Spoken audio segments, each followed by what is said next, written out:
Эрхэм сонсож үзэгч таны өдрийн амар амгалан дахин айлтгая. Дэлхийн монголчуудын амжилт радио 88.3. За өдрийн хөтөлбөрийн маань зочны цаг эхэлсэн байна. За өнөөдрийн маань зочноор Тунраа агш маань хүрэлцээрсэн байгаа. За нийтийн 70 тухамсрын сэрэх баярлалаа төвийн зөвлөх багш. За Тунраа агштай өдрийн мэнд хүргэе. За баярлалаа сайхан өдрийн мэнд хүргэе. За өнөөдөр хоёулангийнх нь ярилцах сэдв амьдрал ба шилжилт гэдэг сэдвээр ярилцсанаа. Тэгэхээр бид нэр амьдралынхаа явцад одоо маш олон мөчлгүүдээр ингээд шилжээл явж байдаг штэ тий. Хүүхэд нас гээл нэг сайхан нас байна. За тэр дотроо дахиад бидний нөө шилжилтийн нас гээл тий. За тэгээд залуу нас ингэж явж хагаад яг хамгийн сүүлийнх нь жам ёсны юм үхэл гэдэг юмтай ямар нэгэн байдлаар нүүр тулдаг. Үхлийн дараа юу болдгийг хин ч мэдэхгүй тий. Тэгэхээр ер нь бол хоёлоо яг энэ сэдвийг л хүндэж өнөөдөр ярилцъя гэж шийдсэн байгаа тий. За тэгээд амьдрал өөрөө цаг хугацааны одоо дор оршин тогтнодог тийм ээ. За бидний ялангуяа энэ дэлхий дээрх амьдрал энэ 4 хэмжээс 5 хэмжээс тэгэл. За ингээд тэндээс дээшээгээ хэмжээс болоод ирэхлээр дэлхийг салиад явчих юм шиг байгаа юм. Тэгэхээр энэ хэмжээст амьдрал бол дандаа нэг тийм шилжилттэй байдаг. За мэдээж зүгээр л ингээд хөдөлгөөнгүй зүйл гэж юусоо байдаггүй. Тийм амьдрал өөрөө хөдөлгөөн дандаа шилжиж идэг нэг хэлбэрээс нөгөө хэлбэрт шилжиж идэг. За тэгэхээр энэ шилжилт маань бол ерөөсөө бидний өглөө олоод өдөр болдог. Өдөр болоод орой болдог шиг те ингээд шилжин хувьсан өршөлдөж идэг. Хүн төрөлхтний одоо өөрийнх нь хөгжлийн явц бол одоо бидний ярьдгаар нөгөө хүй нэгдлийн үе. За тэрнээс өмнөх үеч гэж ярьдаг те. Хүй нэгдлийн үе тэрнээс өнөөдрийн хүртэл хүн бол шилжиж явсаар хагаад өнөөдрийг хүрсэн байна. За өнөөдөр бол бид нар арай өөр ингээд ирэн үед тийм ээ. Хуучин бол үхлийн тухай ойлгохдоо үхэл бол аймаар л гэдэг ойлголттой байсан. Үхээс ер нь бол айдаг гэж бид нар те. Ерөөсөө хүчээр л нэг юм аймар юм руу орчих юм шиг. Ягаад гэвэл нөгөө үхлийн тухай ярихдаа хүн тамийн тухай ярьдаг. Тэ тэгээ там диваажингийн тухай ярьдаг учраас тэгээ хүн гэж бодохоор тийм айцтай.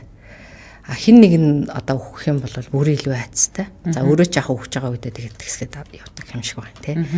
Гэтэл хин нэгэн өөхн эсвэл одоо ээж ч юм аав ч юм уу тий эсвэл одоо найз нөхд одоо хин бидیں тий ингээд аав ээж одоо дүү хань хурч байдаг юм тий ингээд өөхөд шилжээд явж байгаа энэ ойлголт бол бидний хувьд бол ерөөсөө нөгөө юм зүгээр л байхгүй болчихж байна. Тэгээд амар. Яагаад нөгөө байхгүй болчихж байгаа нөр амар байгаа юм л да. Яг үнэндээ бол тэ нөгөө тэрвэрэд авъя байхгүй, үнсээ байхгүй тий. Юм яри харилцаа байхгүй болохоор ингээл тэ одоо байхгүй болчлаа гэдэг бол өөрөө үнэхээр аимшигтай л да. Тэгэхээр нэг юм би. Хүний амьдралд бол олон янзын шилжилт байгаа ч гэсэн тэр шилжилт болгон дээр ямар нэгэн зовлон жаргал байдаг. Тэгэхээр энэ зовлон жаргалын хамгийн зовлонтой үйл бол энэ үхэл тийм ээ. Эсвэл миний зүгээр бодлоор бол энэ идэхгүй гэдээ яриаддаг өвчин. Нөгөө талаараа бол энэ эргэж ирэхгүй үхэл. Бас ийм бодол өгдөг тий. Одоо яг нэг сайхан ингээд идэр наснда ижи аавыгаа алдах тийм ээ. Одоо дөнгөж өсөө явж идэлтэй ижи аавыгаа алдах. Эсвэл яг сайхан залуу наснда тий одоо хань нөхрөө алдах. Эсвэл нэг өтөл наснда үр хөвгтөө алдах ч гэдэг юм те. Яг энэ зовлон бол үнэхээр одоо үнэхээр зовлон. Гэтэ энэ бол нэг юм зовлонтой нь үнэхээр үнэн боловч нөгөө талаараа бол энэ тийм одоо аймаар зүйл бол биш. Бид нар аймаар гэж ойлгодог те. Тэгээд ингээд нөгөө уягдчихдаг. Одоо тэгэл ингээд лээж өнгөрсөн бол уягдаал те. Би уулзах байсан тэгсэнгүү, тийх ёстой байсан би ингэсэнгүү тэгж яхад тэгдэг байжтэй гэдэг нэг ийм бодлоод нөгөө өнгөрснийхэн дараагаар аав минь байхдаа сайхан шүү гэж дуунууд байдаг тийм. Одоо ханхаагаад суужийнхан сайхан, хажууд минь одоо өгөлжийнхэн сайхан, заримдаа зохиод авахын сайхан энэ төр гэл тийм. Тухайн үед бол тэр одоо загнагч байдаг юм уу, зохиолд гэдэг бол өстой төвхтэй ядаргаатай юм ингээл игжсэн хүмүүс. Яг ингээд алга болчихсон гот нь тэгтэн тэгдэг байсан байна. Ингэдэн ингэдэг байсан байна гэдэг ийм харуулслуудтэй. Тэгээд уулзч чадахгүй болохоор энэ өстой зовлонтой юм байна. Би өрдөөсөө одоо тэг аавгүй болчлаа. Би зовлонгийн далаад унчлаа. Эсвэл одоо би ээж хаачиг хариулж чадсангүй. Одоо ээждээ би ийм үзүүлнэ гэж бодож байсан. Ингэж би авч явна гэж бодож байсан. Ингээд би одоо хувцс хонор эд материал ингэнэ гэж бодож итэл ээж маань ингээд уулзч чадахгүй явчлаа. За энэ бол үнэхээр одоо хэцүү байна гэдэг ч юм уу те. За тэгээд яг сайхан идэр насанда тий одоо идэрч гэж те одоо нэг залуу наснда үр хүүхдээ алдсан те нялхнаатай хүүхдүүдэд алдах. За энэ бол бас нэг те одоо яаж ботсон зовлонтой тийм ээ. Тэгээд тэгдэг байж ингэдэг байж дахиад дараа нь харуулсан байдаг те. Энэ болгоныг бид нар бол ингээд зовлонтой гэж яг зовлонтой нэг талаараа бол зовлон боловч нөгөө талаараа энийг бид бас ойлгох хэрэгтэй юм байна. Хүн бол энэ дэлхий дээр ирэхтэй нөгөө ирэх хугацаа гэж байна. Эндээс бас явах хугацаа гэж байна. Тэгэхээр эндээс ирэх хугацаандаа бол хинээр залахгүй хүрээд ирдэг те. Ирэхээ болох юм бол хүрээл ирдэг. А яг тэрнтэй адилхан явхад болох юм бол хүн буцаал явчихдаг. Хугацаа цаг нь болсон л бол тийм ээ явдаг. Ер нь ялангуяа одоо өөрийнхөө насыг наслаад тийм ээ явж байгаа хүмүүс байгаа те 60 70 80 90 гэл те. Яг ингээд наслаа явж явах насанд хүн бол уг нь бол хүний өөрийнх нь одоо наслалт бол нэлээ урт наслах боломжтой. Одоо Монгол эрэгтэй хүний дунд наслалт нэг 65 байна гэж ярьж байна те. Энэ бол их идэр залуу сайхан насандаа явчихж байгаа. За 80 нас гэдэг бол яхахгүй бас нэг нэлээ илэгдэж харагдаж байгаа нас байна. За тэгээд 90 100 нас гэх юм бол өндөр насны тоонд орчихно. Тийм ээ. Тэгэхээр цаан чин дэлхий дээр 120 настай гэсэрнээсээ залуухан хүмүүс явж л байх юм. Тэгэхээр энэ бие организм гэдгийг хүн өөрөө их арчлан тордож тийм ээ хамгаалж хайрлаж хэрэгтэй юм лээ. Тэгэхээр бид нар ингээд нэг юм одоо зүгээр л ингээд өглөө боллоо ажиллаа хийлээ явлаа өг зохиог зүтгэлээ орой унтах цагтаа унтдаггүй үлсэх үедээ иддэггүй таарах юм бол юу ч хамаагүй иддэг тийм ээ хэрэггүй юмнуудыг маш хэрэгэлдэг байлаа гэтэл арх тамхи тийм ээ тэр уур уцаар тэр хар сэр те ямар ч юм амьдралд нэг юм хэрэгцээгүй амьдралын одоо боловсрал их муутай амьдралын боловсрал их муутай те одоо бид нар бол сургууль соёл төгсдөг тийм академик боловсрал бол өндөртэй хэрнээсээ яг өнөөдөр амьдрал ахуйда яг өөртөө тохирсон тэр боловсрал тэр мэдлэг бол их бага байдаг тий одоо ингээд аваага байн харддаг ирчүүд тий тэгэл дээрэс нь архиудаг тэгэл дээрэс нь байнга ууралж яадаг энэ хүмүүс бол урт наслахгүй байна. Тэгэхээр энэ уг нь бол нэг 60 нас 65 нас гэдэг бол идэр залуу байтал эмэгтэй хүмүүс ч гэсэн 60 наслчлаа. Одоо бараг болно доо ухааны юм ингээ ботсон явждаг тий. Одоо ингээ ер нь болно. Одоо 70 80 наслаад явах юм бол хүний хяналтанд орчин. Хүнээр асруулна гэдэг бол одоо хамгийн одоо боломжгүй зүйл. Одоо бие бол тэгж чадахгүй ч гэдэг юм уу тий. Тэгэхээр өнөөдөр өөрөө цаг үе их өөр болсон байна. Өнөөдөр хүмүүс бол өөрийнхөө юу идэхээ мэддэг болсон байна те яаж хөдөлгөж энэ одоо нуруу нугас янз янзын булчин шүрмсүүдийг суллаж цусны эргэлтийг сайжруулах үүдгийг мэддэг болсон байна. Бяцлал дасгал хийж өөрийгөө эрүүлжүүлж, эрчимжүүлж те дээрэс нь тайвшруулж амар амгаланд одоо аваачдаг болсон байна. Одоо бол хүний наслалт бол уртсан. Тийм тэгээд уртсахын хэмжээгээр хүн одоо яагаад уртсаж байгаа юм бэ гэхээр хүн өөрөө өөрийгөө хайрлаж өөрөө өөрийгөө хямгтай хэрэгжилж эхэлж байгаа. Зөв. Өөрийгөө хямгахгүй хэрэглэх юм уу өөрөө өөрийгөө одоо хайхардггүй те. Ердөөсөө үзэл санаа бодол санаа нь ухаан санаа нь мөнгө банк одоо хүүхэд те тэгэл одоо хүүхдийн боловсрал гэдэг өөрийгөө ингээд орхицсан байгаа хүмүүсийн хувьд л маш их стресстэй тэгээд нөгөө ухаан санаа анхаарал нь дандаа гадагшаага өөртөө анхаарал тавихаас илүү бусд руу анхаарал тавина гэхээр л нүүрэндээ массаж хийлгээд нэг массажны газар ордог ч юм уу те эсвэл нэг нуруу нусаа бариулдаг ч юм уу энийг нэг анхаарал тавьж гэж ойлгоод байдаг. Боловч яг дотооддоо анхаарал тавих тэмээ тэр дотоодод байгаа тэр ухаан ухамсар сэрхүү мэдрэмжээ сэрэх тэр төвшөнд өрөх юм бол хүмүүс их урт наслах юм бэл. Тий. Тэгэхээр бол хүний энэ дундаж ялангуяа Монгол эрэгтэй хүний дундаж наслал 60 65 байна гэж байгаа нь бол идэр залуунаас тэгээд хүүхдүүд аавыгаа тийм ээ аваа гэд гүгэд очих нь их сайхан штэ уг нь. Гэтэл те ингээл өвчин дөрөгдсөн. За өнөө моршгүй болцсон. Хар утсан гэл ингээл сууж байгаа нь бол яг үнэндээ өөрөө өөрийгөө хямгахгүй хэрэглэж те өөрөө өөрийгөө хайхрахгүй гэсэн үг. Тэгээ ер нь ингээд амьдрал дээр харж байхад амралтанд явж байгаа эмэгтэй хүмүүсийн ихэнх нь дандаа бэлэвсэн эмэгтэй эгч нар явж идэг. Тэгээд тийм хайцсан нөхөр нь эсвэл нас орсон эсвэл салцсан. Тэгээд амьдралын ачааг бол эмэгтэй хүн тийм ээ илүү их өөрөх чадамж өндөр байдаг л да. Ерөөсө цаанаасаа байгласаа хүн эмэгтэй их дайчин байдаг, шаламгай байдаг. Ер нь бол их тийм одоо хүчтэй байдаг те ямар ч тохиолдол бол эмэгтэй хүний тэр их хүнээс гарч байгаа тэр шантаршгүй их хэрчим хүч бол ердөөсөө те нөгөө өхөвч үр харам гэдэг манайхны нэг үг байна те яг тэр л байдаг. Эрэгтэй хүний хувьд бол ер нь жоохон сэрхүү мэдрэмж жоохон арай нэг баруун тархины үйл ажиллагаа жоохон тийм алдагдaltaа гэж хэлж болохгүй. Ер нь бол баруун тархины үйл ажиллагаа жоохон бага учраас тэр за энэ тамхи надад хэрэггүй юм байна. Энэ арх надад хэрэггүй юм байна те. За би энэ авгааг хардаад ах нь өөрөө бол дэмий юм байна. Тэгээд тэргүүл 60 70 наслал нэг нэгээр цуул 80 наслал явахаас хойш би заавал энийг заваагаад шаардлагагүй маань ч гэдэг юм тийм. Ингээд нөгөө хэрэггүй зүйлээ өөрөөсөө ингээд за дэмий юм байна гэдээ холдуулж чаддгүйд. Гол учир нь байдаг. Тэгээд дандаа ууралдаг байнга те. Ямар сандаа би саяхан нэг газар лекц хийдгсэн. Хүүе танаа маш олон ирчүүдтэй юм байна. Та нар дотор ууралгүй юм байна. Тэгвэл би нэг медаль өгмөр байна гэсэн байхгүй. Тэгсэн чинь инээлж байгаа байхгүй. Тэгэхээр даанч уургүй хүн байхгүй байгаа. Тэгэхээр амьдрал бол өөрөө нэг хэсэгэн цаг хугацаанд өнгөрж байгаа тий нэг тийм агшин юм. Тэгээд энэ агшин нэг өдөр л ингээд хорвоог ингээд орхио явцдаг тий. Тэгээд хүний гарт орохгүй 60 70 80 наслал болно гэдэг энэ үзэл бол одоо үгүй болчихно. Цаан чинь ер нь бол энэ нэлээ өндөр хөгжсөн хүмүүс өөрийгөө хизээ явахаа мэддэг. Тийм. Тэгээд айгүй олон гой сэтгэлдлүүд орж ирсэн л да. Уншаад өчгөө. За тэсийн хатан хүлээж байсан шүү та хоёрыгоо. Сайн байцгаана уу? Тунраач гэрлөө хоёртаа маш их баярлалаа гэсэн байна.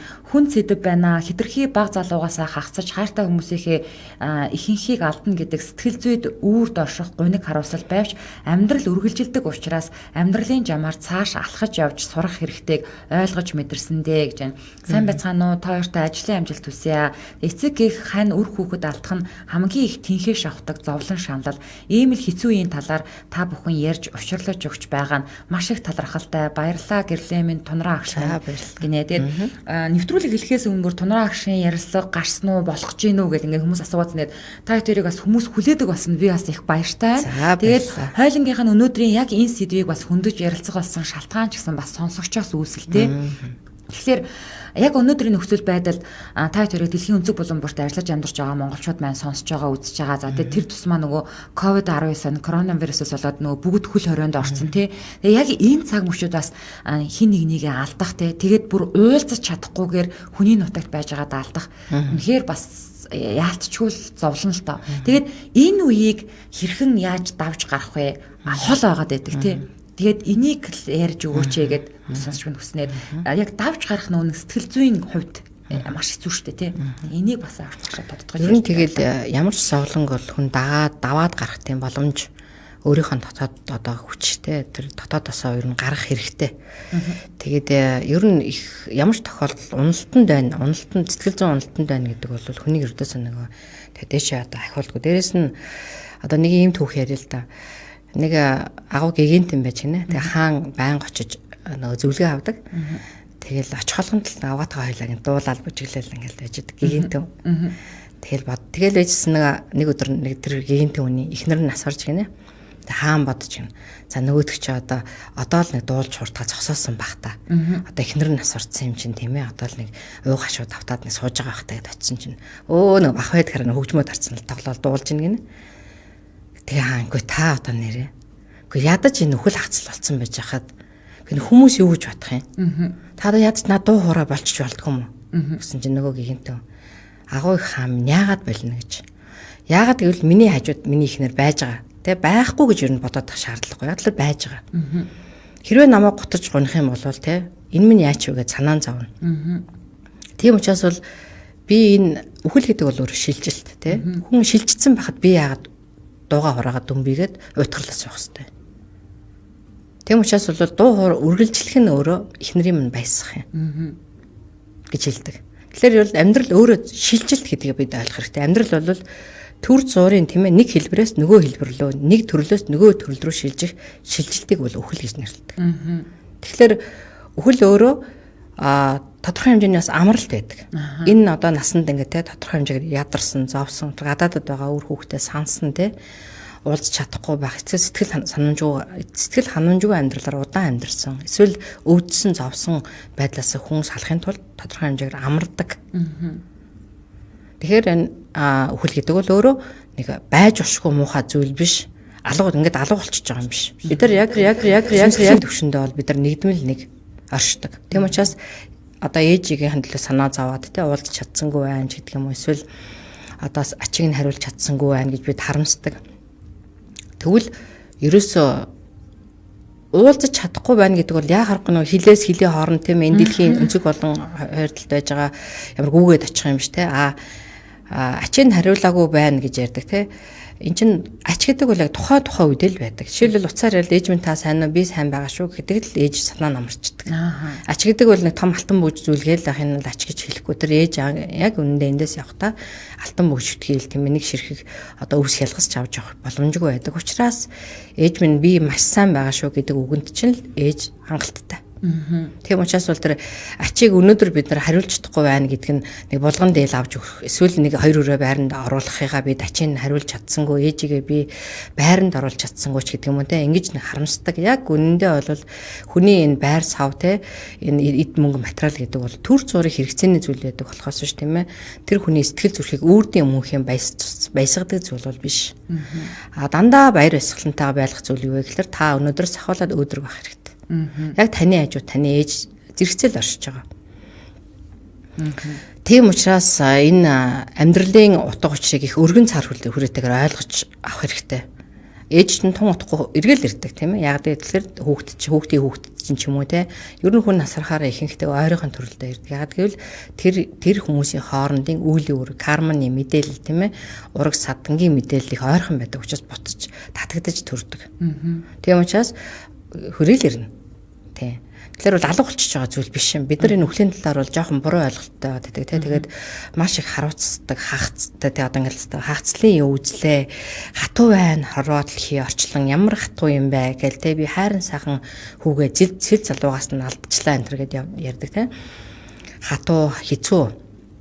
Гэхдээ амьдралын энэ хуулийг тий бид ойлгох хэрэгтэй. Хүлээн зөвшөөрөх хэрэгтэй. За өмнө явчлаа те. Би хүлээн зөвшөөрөх хэрэгтэй. Хугацаанд болчих. Тэгээ тэр сүнсэнд яваад дахин төрөх тийм шаардлага байна. Дахин нэг төрөл авах шаардлага байна. Тэр эргэж ихтэй өшөө дараагийн нэг төрлийг сонгох шаардлага байгаа учраас ямар нэгэн байдлаар нэг ийм явах дөгөө гаргаж ирэл явчлаа. Ямар нэгэн одоо юмнаас бэртэж гэмтээд нас ордог юм билүү юм уу те эсвэл ямар нэгэн өвчин зовлон тусаад гинт өөд эсвэл унтж байгаа нас орчдөг юм уу те ийм олон янзын шилжилтүүд бий байдаг. Тэгээ энийг бол бид нар хүлээн зөвшөөрөөд зоригтойгоор урьдчилах хэрэгтэй. Тэгээд ер нь бол одоо өөдрөг байх хэрэгтэй тийм амьдрал бол өөрөө зовлон жаргал хоёрын тэнцэл болсон одоо энэ агшныг бол амьдрал гэж нэрлэдэг. Тийм тэгэхээр зовлонтой байгаа юм шиг санагдаж байгаа бол тийм эндээс цаашаага юу ч биш гэж бодох хэрэгтэй. Би тэгээд тантай ингээл ярилцаад хойлоо одоо нэвтрүүлэг эхлээд бараг 20 минут өнгөрчлөө. Тэгээд миний амьдрал яг ийм дөрвөн өхөл хагцал тохиолдсон байна л да. Тэгээд би энэ нь өөрөө надад эргээд миний амьдралд яаж нөлөөсөн бэ л гэж би бодож сууж байлаа л да. Наваг 3 настай хат миний ээж эмэгтэйчүүдийн их юм хүн байсан. Тэгээд яг одоо ажиллаа гэж жижүүр стор бичнэ гэж өрсний түүх чинь гэж суудаг штэ тий.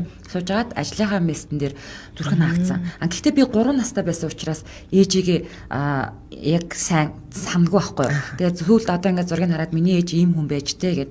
Одоо тэгээд тэрнээс чи явшаад 37 жил өнгөрсөн байна шүү дээ. Гэхдээ зүгээр эргээд би одоо ямар хүн болсон бэ гэдгсэн чинь багасаа нэг юм одоо хин нэг намайг эвээ үнчин ингэлэхлээр ингээд толгоогоо авдаг тий ингээд зайлуулдаг. Тэгээ би яагаад одоо үнчин өнгөрөөсөн гэд хин нэгний доор орох ёстой чи ингээд юм уу тий нэг тийм тэгээ бүхний юмны өмнө манлайлагч байдаг юм нэг юм шартай тэгээд нэг юм хүний доор орохгүй гэсэн нэг юм жоохон хатуу хүн болоод өссөн байна л да. Тэгээ одоо би эргээд өөрөө 2 хүүхэдтэй болонгууд би нөөрөө ээжийн хайр гэдэг зүйлийг мэдрээгүй өссөн учраас одоо би хизээ өвөхөө мэдэхгүй шүү дээ. Тийм учраас өөрөө байгаа дээрээ 2 хүүхэдтэй ээжтэйгээ хамт байхад ийм гоё байсан шүү гэдэг дурсамж үлдээхийг би одоо аягүй хичээдэг байхгүй. Мөнгө үлдээхийг би хүсдэггүй. Яг гэвэл энэ бол өөртөө тэгэл сургууль сайдад өгтөл өөртөө амьдралыг өөрөөсөө л аваад явна шүү дээ. Хүүхдүүд харин намайг өгсөний дараа би ээжтэйгээ байхад ийм сайхан ингээд бит хоёр паркаар тоглож исэн шүү ч гэдэм үү те. Энд ээжтэйгээ ингээд явж исэн шүү гэдэг дурсамж үлдээхийг би маш хичээдэг. Тэгэхээр ер нь жаахан хүнийг яг багасаа одоо юу гэдэг хацалч гэдэг юм уу энийг үтсэн жаахан тийм хатуудуу болоод өсчдгүүгүй юу та юу гэж бодож байна? Ер нь бол багада зовлон үтсэн хүн өөрөө амьдралд одоо илүү бусдаас илүү чанагдсан байдаг л да. Тэгэхэд тэр ээжээ гэл гүгэд очих тийм боломж байхгүй шүү дээ тийм ээ. Гүгэл очиход эвийг өрмөн гэл тэрвэрэд авах боломжгүй байхад тэг хиндээ гүйчих хэвдэ. Тэгэл яалтч байхгүй бол тэгэл хатууд сурна шүү дээ. Хажууд ангийн хүүхэд ээж нь гүйж ирэлмсээ тавхталтай хажуугаар нь ээж байхгүй хүүхэд ингээл зөрөөл гарна шүү дээ тийм. Энэ болгон бол яг нэг амьдралын одоо хатуу тий одоо төвчээр төсвөртөл сургажлаа юм л да тий. Тэгэхээр яг нөгөө гэрлэгийн хувьд болохоор яг одоо ээжгүй хүүхэд гэж ямар байдаг вэ гэдгийг яаж байгаа байхгүй нөгөө ээжтэй байх үедээ ийм дурсамжуудыг би тий одоо нөгөө дутагдчихсан байхгүй гэрлээд тий ээжтэйгээ байсан бол ээж битэрийн дурсамж ерөөсөө байдгүй. Одоо тэгвэл би хүүхдүүдтэй өөрийнх нь дурсамжийг үлдээн гэж. Хүн ер нь өөрийнх нь нэг дутууг ингэж нөхөж тий байхгүй ингэж ингэж одоо яаж явдаг нөхөж дундуураа дүүргэж явдаг гэсэн үг тий. Тэгэхээр хилж иртгүүлдэ тэ өвчин гэдэг юм уу зовлон гэдэг бол хилж ирэхгүй. Гэхдээ хилж ирэхгүй ч гэсэн хүн амьдралд хариуцлагатай байх хэрэгтэй. Яг л тэр ингээл цэл залуугаараа явж байгаа л өвдсөн байдаг те. Тэгэл тэр өвчнийг ялж гарах маш олон боломж байхад өвчнөд ялгцаар агаад ингээд дуусчдаг хүмүүс бий. Дээрэс нь бол өөрийнхөө биеийг түрүүний ярьсан те хямггүй хэрэглэсээр агаад идэр сайхан залуу насанда ааваа гэд гүгэд очиод юм асуух гэтэл аав нь явцсан байдаг. Тэгээд ер нь бол өндөр настай хүмүүсийн хүмүүс гэдэг чинь яасан буянтай хөшин бэ гэх тий. Одоо манай эмээ 92 настай байдаг аахгүй. Тэгэл яг хөө мэдээж 92 настай хүн бол бас л тий одоо яхахгүй л илэгдэж хорогдоод ядарч бас ингээл тий. Тэгэхээр Google очиход эмээ мэн байж байгаа учраас тий дуртай амттай эмээ намруу хийгээл тий ингээл дуртай юм наа чи юу авдарсан ингээл тэгэл чихэр жимсээ өгөхөр чин дуртай авдран тийчих гээл авдран тэгээ цойжилчих гээл тий. Тэр өдөр нь бол маш гоё хөөрхөн тэгээд аав маань ч гэсэн сайхан өнгөрсөн л да одоо өнгөрөөд удааг байж 2 3 жил болж. Тэгээд бас 82 таа өнгөрсөн. Тэгээд бас дүү ингээл уцтаал. Нара аав өнгөрчлөө. Гэл одоо уйлах галтай ингээл одоо нэг сандрал тэнгүүд би хөөе 50 гэл гэж байгаа байхгүй. Тэгсэн чи цаа гэл. Тэгэл би 50 бай те аав болвол 82 наслсан. Одоо наа хүн чи явах хугацаанд болцсон байна. Тэгээ эндээс өшөө болвол те илүү наслна гэж одоо юу ахав те болно л доо. Гэхдээ бол болцсон те одоо бол бид нар уйлаад авах шаардлагагүй. Яг аав минь нэг сайн хүн байсан учраас 82 насл. Яг тэгэхээр аав маань уургүй хүн байсан. Мөрөөрөө хүн байсан тий. Тийм учраас бол эрэгтэй хүн гэж хэлэхэд бол 82 настай өндөр настай өнгөрч байна. Тийм учраас бол бид нар энэ заавал уйлаад ингээд тахам алга. Яг гэвэл би бол баярлж байна харин бүр тий сайхан байсан, сайхан аавтай байсан, дурсан санах ямар сайхан тий одоо харин өнөөдөр өөр айгүй хүн зэдв үндэд хоёулаа хоёр талд. За тэгээд ер нь бол ичнээ одоо тий ааваа гэдэг үгэд очиход ямар сайхан. Одоо ингэ манай аав чинь тэрэлж байдаг тэгэл. Аав очлоо шүү одоо гэл. Тийм үү. Аав нь цай чанжи хоол хийжээ гэл. Тэгэл очихоор чинь хашааны алга ингээл аав маань ингээд илгээл өгөн тий машинаар хулна. Тэгэл одоо бол тийм хүн байхгүй тий тэгэхээр ингээд ер нь ингээд одоо аав ээж байгаа байлаа их зүгээр л санааг нь зовоохгүй байна. Тий. Арх хажууд нь битээ юу те хэрвээ одоо ингээд жаргалтаа одоо те одоо аав ээжигээ зовоохгүй бид нар ярьж нэг одоо ингээд жаргуулах юмсан те амраах юмсан гэж боддог. Гэхдээ тэр амраана гэдэг юу вэ гэхээр сэтгэл санаагийн л тайван байлгах те зовлонгаа өглөө осчоо зовлонгаа яриад тэгсэн чинь тэгээ бит хоёр тэгж хэрэлдээд ингэсэн чинь ингээд хоолны махгүй болчоод хиний өмнөөс амьдарч байгаа. Тийм штэ. Яг үнэ. Тэгээд асуудлаа яагаад өөрсдөө шийдэж чаддгүй. Хүнтэй сууж байгаагаа мэдж байгаа юм бол яагаад тэр хүнтэй суусан асуудлаа шийдэж чаддгүй. Тийм ээ. Тэгээд заавал аав ээж оролцож шийдэх ёстой юу? Тэгэл нөгөө өглөө аваа босоод ичсэн аав ээж чинь хямраал нөгөө хүү тэгсэн гинэ. Тэгэл хямраал. Энд чинь л зовоож байгаа гэсэн. Яг үнэ. Энд чинь зовоож байгаа. Таны түүнээс таны дээр тортоо тэр идэх юмыг яг хүн яах юм? Насан туршдаа идэх юм уу? Тэгээ 1-2 өдөр л идэл дуусчихна. Тэр бол одоо тэрийгээ бид нар хайрлаж байна. Аавдаа аваачч өглөө ээждээ тэгчинж бодож байгаа. Тэгвэл хамгийн том одоо эцгийгээ хариулах те ачийг хариулах зүйл юу вэ гэвэл нэгдүгээрт эцгийнхээ хажууд халамцуу хөлөмцөө хизээч битгий харагд. Энийг бол өөртөө бүр ингээ хийх хэрэгтэй. Хизээч би аав ээжтэй халамцуу хөлөмцөл харагдаж болохгүй гэж. Хоёрдугаар талаараа тэр саяны ярьсан те тэр зовлон өөрсдийнхөө тэр амьдралтаа тоон доторх амьдралаа өөрсдөө шийдэж сурах хэрэгтэй. Тэ. Тэгээд хүмүүс урт наслна. Аав ээж урт наслна. Ааваа гэж гүгээд чинь аав өө миний хүү гэхтэл аав би ингээд байна гэхтэл тийм үү миний хүү тэгвэл энийг ингэж гэдэг аавтай байх ямар сайхан бэ. Тэ ээжээ гэж гүгээд чихэл иви охин минь яг баяжтаацаа хийж хүү гэдэг ээжтэй ямар сайхан бэ. Тэгвэл нэгэн тодоо те гадаад дотоод байж байгаа амьдралын шаардлагаар гадаад яваа те мөнгө төгрөг эдийн засаг одоо юу гэдгийг амьдралаа одоо зохиох гээд явсан хүмүүсийн хувьд ичээ аавтайгаа уулзах чадахгүй эхнэр нөхөртөйгөө уулзах чадахгүй салж нийлж байгаа үр хүүхдтэй хажуудаа өсгөж чадахгүй байгаа салж нийлээ явж байгаа олон хүмүүс байгаа. Дандаа сэтгэлийн тэнхээтэй бай.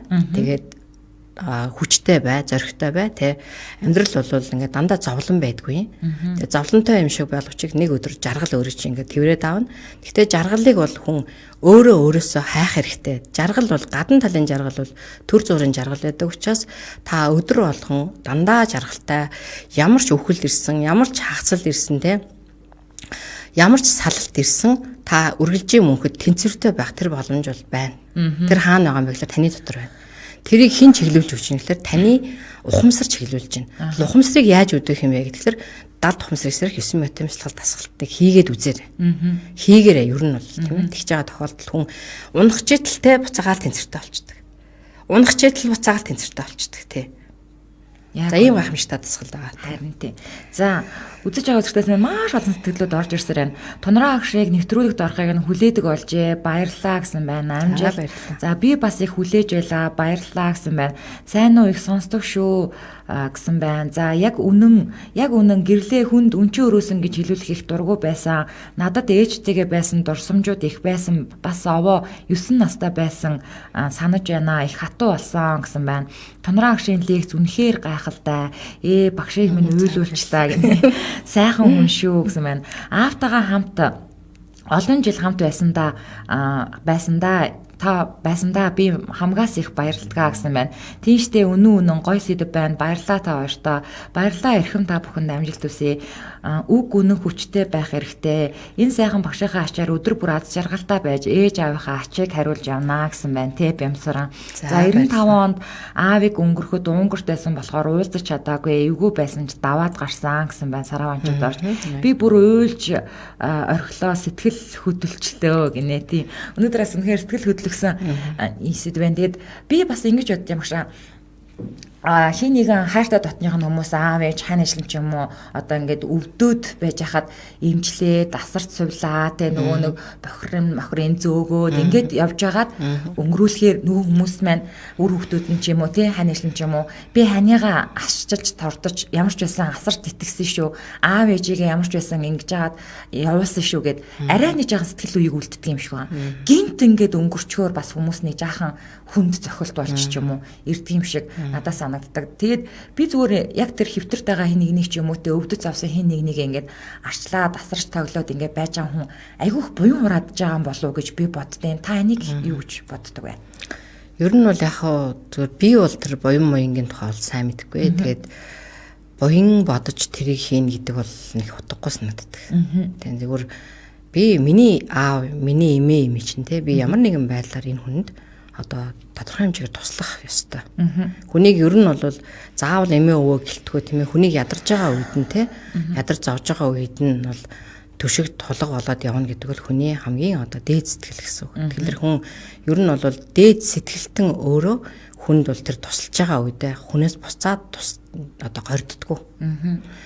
Ер нь жоохон сэтгэл хөвжил муутай болоод ирэхлээр л нэг би тусалж яхад яагаад надад одоо өөр хүүхдүүд нь туссангүй.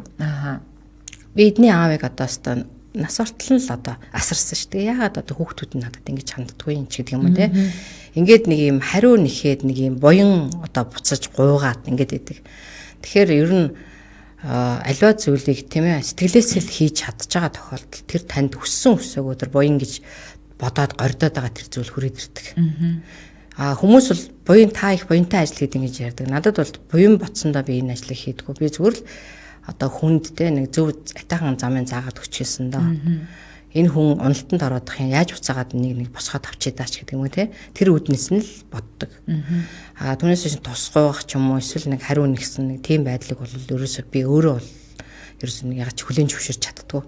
Тэр би бол өөрийнхөө хийх юмыг л хийж гэнэ гэж боддог. Тэрнтэй адилхан аавыгаа ээжигээ хин нэг хасарч л байгаа бол тэр хийх юмаа хийж гэнэ л гэсэн үг. Тийм. Нэг одоо хүмүүс ярьдэн штэ.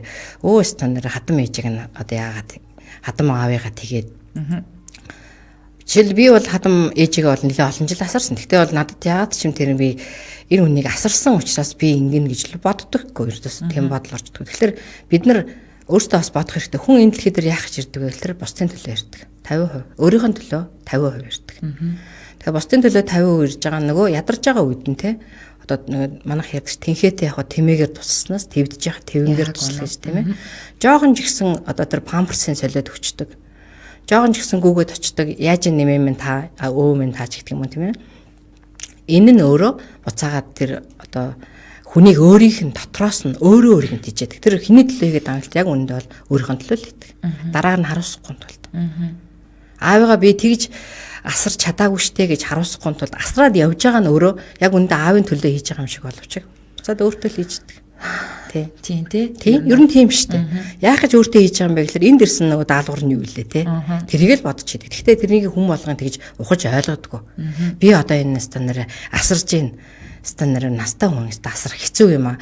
Нэг эмэгтэй ярьж байна л да. Ээж маань насар одоо бас л ингээл асрамжинд байдаг. Өглөө хосоод тэрүүгээр ч өвдөд энэгээр ч гатгаад ингэж болохгүй юм, тэгч болохгүй юм ингээл ээж тэхийн. Одоо би сүүлийн нэг 3 4 жил шахам ингэж асарж байна. Одоо нэрэ ядарж байна гэл тэгж байна. Тэгээд хэлсэн л дээ. Ер нь бол ингээд ихийн одоо ач гэж байдаг бол тэ ачийг хариулна гээл манайхан ярьдэн штэ тий. Ихийн ачийг хариулна шүүдрийн усаар цай чанан ман гэл. Та шүүдрийн ус нь олдох ч юм уу ч юм уу. За олдлоо гэхэд нэг балгалт цай дээр амруу оролт дуусчихна. Тэг яг үнэндээ бол ихийн ачийг хариулна гэдэг нь өөрөө нэгдүгээр төрний нийсэн те халамцуу хөлмцүү харагдахгүй байх. Тэр халамцуу харагдана гэдэг нь өөрөө айгүй ёс зүйн байхгүй юу? Яг үнэ. Тэгээ тэр өөрөө нэг юм чөтгөрийн ундаа уучаал тэр бурханлаг байгаа ээж рүүгээ очно гэж бодохгүй юу? Чөтгөр те чөтгөр шиг болчаал ингээл нүд амнаг ялцаал улаан ногооноор эргэжээл ингээл хаа гаал олон юм яриа л те. Энэ үзэгдлийг зогсоох хэрэгтэй. Яг үнэ. Дээрэс нь бол тэр өглөө осол завлангаа ярьж талах байна уу, барц байна уу, гутал байна уу, өмд байна уу гэдэг болгох хэрэгтэй. Аваагасаа салах уу, нийлэх үү гэдэг болгох хэрэгтэй. Асууж суугааг хүн байгаа үстэй. Тэгэл дараагаар нь асуугааддаг тий. За дээрэс нь бол тэр нөгөө түрүүний ярьсан тий нөгөө асарч хамгаалах тэр одоо өвчтөд зовлонтой байгаа үед нь тэрийг одоо яж байгаа ихийн ач хариулж байгаа хамгийн том хариулга юм болов гэж боддог. А нөгөө талаараа бол яг энэ ачны хариулаад байгаа нь өөрхөн төлөө хийж байгаа л бол. Зөв. Энэ өрөө та хоёрын ярилцах цаг маань өндөрлсөн байна. Тэгээ дахиад хүмүүсээс маш олон сэтгэлүүд орж ирсэн байна. Энийг уншиж дуусгачаад явлаа нэвтрүүлгээ дуусгая. За номуна базарын үед багшаа таны утасны дугаарыг хэлээд өгч үү? Тэг. За багштай маань нэвтрүүлэг дуусны дараа одоо энэ асуулт асуусан хүмүүс маань холбогдоод тэгээд бас илүү дэлгэрэнгүй мэдээлэл аваа. Тэгээд бас 9 минутын бясалгалд нэг одоо онлайнаар нэг холбогдоод үзээрэй гэж миний зүгээс зөвлөмөр нь. Үнэхээр бас сэтгэл санааны амгалантай юм байдлыг таас олж мэдрэх болно. Дээрэс нь тэр далд байгаа ухамсартай сэрнэ гэж хэлмээр байна. За багштай маань 8811 9549 гэсэн утсаар холбогдоод утасныхаа дугаарыг дахин хэлж өгье. 8811 9549. Яг тэр энэ хүн ийм юм асуусан байгаа байхгүй юу? Нэг асуулт байна. Дандаа нөхцөл болцол тавьж хайрладаг ээжтэй хүн зүгээр сайхан их хүн шиг яагаад байж болтгүй юм бол доо. Заавал хариу нэхэж хүүхэд төрүүлж өсгдөг юм уу гэсэн байгаа. Би хүнд хүнийг тантай холбогдуулмаар байна. За тэгээ болцолгүй хайрал хамгийн агуу хайр нөгөө нэвтрүүлгийн одоо хойлонд нь сэтэл өгсөн юм байна. Нилээн яггүй өсөл тавьжээ уучлаарай. Дахин талархъя гэрлээ тунраагшаа гинэ. За баярлаа. Тэнгэрээс үргэлж харж хайрладаг аав ээж эмээ өвөө хайртай бяцхан дүүгийнхаа итгэлийг алдахгүй хичээж явандаа. Хичээгээ зүтгээд байхад дээд ихэд минь үргэлж харж хамгаалж зөв явбал шагнах юм болов уу гэж боддөө штэ гэсэн байна. Их хүн бол энэ дэлхийн бурхан шүү дээ. Ээжигээ өршөө энэл хүний зан ааш гэж бодож байна. Хүн эцэг эхийн ачийг хариулна гэж хизээж байдгүй. Харин сэтгэл санааг нь зовоохгүй байх хэрэгтэй. Гой сэдвээр нэвтрүүлэг хийдэг, байнга сонсдог тооёртой ажлын өндөр амжилт хүсье гэсэн байна. За маш их баярлалаа. Тэгээд багштай хайртай шүү гэсэн байна. Баярлалаа. сайхан л явж байж эцэг гэхийн сэтгэл санаа 50 амгалан байна даа гэсэн байна. За ингээд өнөөдөр бид хоёртай хамт байсан нийт үзэгч болон нийт сонсогч нартаа бүгдээрэнд нь маш их баярлалаа. Тэгээд энэ хүрээд өнөөдрийн маань зочны цаг нэвтрүүлэг өндөрлөж байна. Тэгэхээр сонсогчдаа цаг бүрийн эхэнд явдаг шуурхай мэдээг хүлээн авч сонссны дараа 17 цаг 15 минутаас радио дэвбэл нэвтрүүлгийн хашин дугаарыг хүлээн авч сонсороо. Ингээд тунраа агштай баярлалаа. Ажлаа амжилт хүсье. За маш баярлалаа.